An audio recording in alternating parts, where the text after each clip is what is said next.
দিল্লিতে বড় ফ্ল্যাট, ফ্ল্যাটের গল্প বলবো? উনি বলছেন ওনার রোজগারে করেছেন। কোথায়? দিল্লিতে 4টে বাড়ি ওনার রোজগার। 4টে কোথায়? 4টে হোক আর 6টা হোক, আমার দোকান, আমি দিল্লির কথাটা বলছি।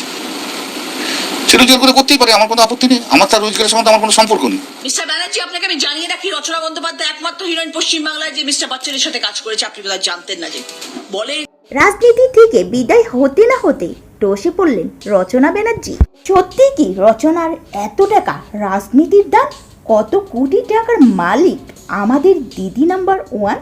জানতে হলে পুরো ভিডিওটি দেখতে থাকুন। ভাষা শুনে তো মনে হয় যে জানি না কোন ক্লাসের মধ্যে। রাজনীতিতে পা রেখেই দলবদল, আর তারপরে কোটি কোটি টাকার সম্পত্তি নিয়ে টানাটানি।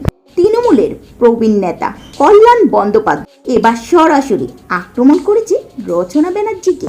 দল ছাড়ার পর রচনার আরবনার বিলাসবহুল ফ্ল্যাটে এখন শুধু দুতলা আর কাগজওয়ালা ছাড়া কেউ নাকি যায় না। অন্যদিকে রচনা ব্যানার্জিও চুপ হয়ে থাকার নয়। আমি এনসিপিআই কন্টিনিউ করবো, আমি বিজেপিতে ঢুকবো, আমি কংগ্রেসে ঢুকবো, আমি সিপিএম এ ঢুকবো, সেটা আমার ইচ্ছে।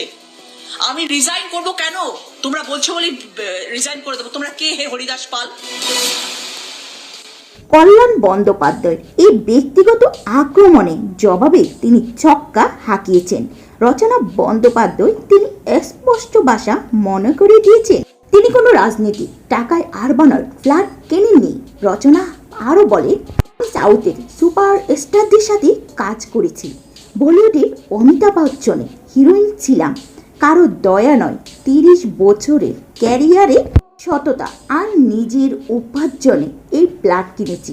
আর যারা আমার নামে এসব কথা লুটাচ্ছে, কষ্ট করে নির্বাচনী হরফনামা অনুযায়ী লক্ষ্য করলে দেখবেন আমার নামে কোটি কোটি টাকার ব্যাংক ব্যালেন্স, সোনা এবং বিলাসবহুল গাড়ির মালিকানা রয়েছে শুধুমাত্র নিজস্ব আমার সম্পত্তি, আর যা কিনা আমি অর্জন করেছি সম্পূর্ণ নিজের অভিনয় জীবন এবং দিদি নম্বর 1 শো থেকে আয় করা এই সম্পূর্ণ সম্পদ। দল বদলের পর রচনার দিদি নম্বর 1 থেকে সরিয়ে দেওয়া হলো তার ব্র্যান্ড ভ্যালু, কিন্তু এক চুলও কমাতে পারেনি। কল্যাণের এই আক্রমণ কি শুধুই রাজনৈতিক হিংসা, নাকি এর পেছনে অন্য কোনো সমীকরণ আছে? আপনারা কি মনে হয় রচনার এই জবাব কি যোগ্য জবাব ছিল? কমেন্টে আপনার মতামতটি জানান। এই ধরনের আরও নিত্য নতুন খবর পেতে আমাদের চ্যানেলটি সাবস্ক্রাইব করে রাখুন।